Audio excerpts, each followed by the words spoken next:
sus mensajes, su participación en redes sociales a través de la cuenta @primerapagina.gb, que es nuestro usuario en Telegram. Por ahí esperamos todos sus comentarios, preguntas para Daniel Ceballos, que está con nosotros en estudio, presidente del partido Arepa Digital, dirigente político. Gracias por acompañarnos.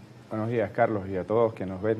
Estamos este viernes hablando también sobre lo que ha sido el desarrollo de la agenda legislativa en el país con la aprobación en primera discusión de esta ley de amnistía. Venezuela se abre con esta ley que pasa, por supuesto, todavía viene la consulta pública, viene todo el proceso propio de la aprobación de la legislación de nuestro país, pero se abre un proceso de pacificación, un proceso de encuentro entre los sectores políticos y también de una nueva etapa precisamente de la política. Daniel Ceballos, como que además fue parte también de esos escenarios y por supuesto conoce un poco el tema de lo que es estar privado de libertad por temas políticos. ¿Cómo recibe todo esta cosa, este tema que se está abriendo, todo este contexto que hoy tenemos respecto al tema tanto de la posibilidad de las amnistías, de garantías, de mejoras en el tema, por supuesto, que tiene que ver con la participación política? Es un motivo de optimismo para los venezolanos que hoy estemos frente a una ley de amnistía que permita dar pasos en la dirección correcta que el país requiere. Los que vivimos la cárcel, los que formamos parte del conflicto y que hoy estamos comprendiendo, haciendo conciencia de que ese conflicto ha sido inútil, estéril, de que las partes en conflicto perdieron. Cuando la polarización política llegó a su punto de mayor, digamos, crisis, me refiero al 3 de enero, en donde ese proceso que observamos, que presenciamos, nos deja ver el fracaso de todas las tendencias en confrontación. Los que estaban de un lado o de otro, todos fracasaron en esa política de conflicto entre venezolanos, cuando un país extranjero fue capaz de bombardear nuestra capital, de secuestrar al presidente de la República, de mellar nuestra soberanía como lo hizo, y en una total debilidad de parte del Estado venezolano, producto de ese conflicto. Entonces, cuando hoy vemos a los actores de la confrontación trabajando por generar una propuesta de amnistía, es el reflejo de una nueva conciencia sobre ese conflicto que nos debilitó, que deterioró nuestras instituciones democráticas, que permitió la pugna permanente entre los venezolanos, pues forma parte de, como lo dije anteriormente, un paso importante que se debe dar. Ahora, ¿esto resuelve los problemas del país? No, no los resuelve. La ley de amnistía es un paso, pero no es la solución real de los problemas de la gente. Y si bien hoy esas familias, esos venezolanos que estuvieron privados de libertad van a poder regresar a sus casas, a mí no me preocupa, digamos, esto está avanzando. A mí me preocupa es que no se resuelvan las causas que dieron como resultado estos encarcelamientos. Me refiero al odio, me refiero a la intolerancia ante las diferencias, ante el pensamiento distinto. Me refiero a la pobreza, me refiero a el ingreso del venezolano que sigue siendo paupérrimo. Me refiero a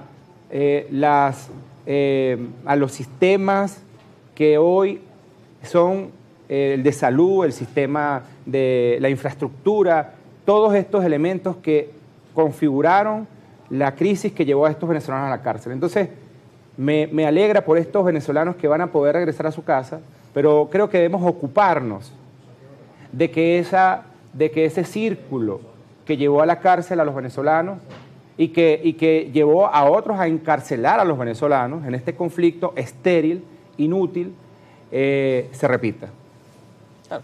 Más allá de eso, por supuesto, bueno, precisamente va en función de normalizar el país en otros aspectos que tienen que ver también con, por lo menos, el caso económico. Hoy también Venezuela, luego de los hechos del 3 de enero, se abre en este sentido a otra perspectiva. Venezuela hoy se incorpora de una manera importante porque hemos visto no solamente leyes y propuestas que van en el sentido de la normalización de la dinámica política, sino también de la dinámica económica, con el tema de la ley de hidrocarburos y la posibilidad real que el país se pueda incorporar al mercado energético de una manera distinta. La economía es el problema número uno de los venezolanos.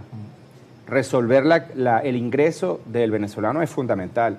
Pero ¿a qué costo? Y me refiero con la forma en que hemos estado en este nuevo contexto, ¿no?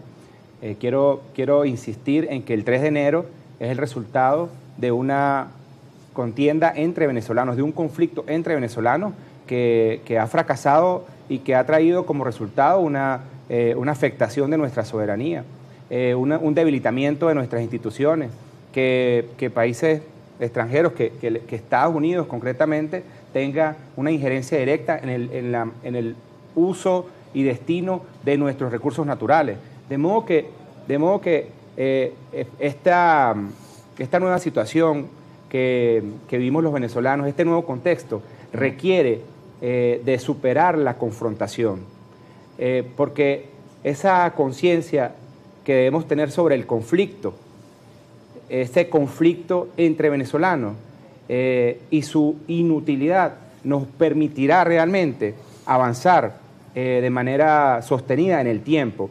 Lo que no debe ocurrir, o lo que no debería ocurrir, es que los extremos que se mantuvieron en conflicto ahora se atrincheren y que en este nuevo contexto traten de mantener ese conflicto en el tiempo. Por eso es tan importante que el venezolano reciba una respuesta sobre sus problemas. Sobre lo económico, sí, muy bien, pero no solamente es económico el problema de los venezolanos, porque si en estos 27 años el problema solamente hubiese sido económico, pues entonces hubiese desaparecido la Universidad Autónoma, por ejemplo, que es un vivo ejemplo de la capacidad de adaptarse, de construir, del optimismo, de la esperanza, de la resiliencia de personas que, a pesar de que no tenían ingresos suficientes, que siguen teniendo ingresos insuficientes, mantuvieron abierta la universidad, claro, graduaron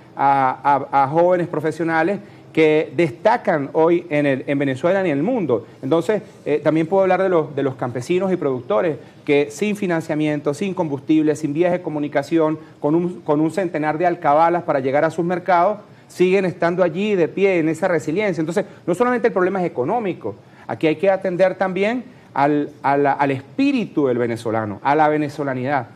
Y en este sentido, creo que la ley de amnistía, que es un paso importante, debe llevarnos a abrir el espacio para escuchar a ese venezolano, para incluir a ese venezolano que está excluido de la toma de decisiones, que está excluido del debate del espacio público.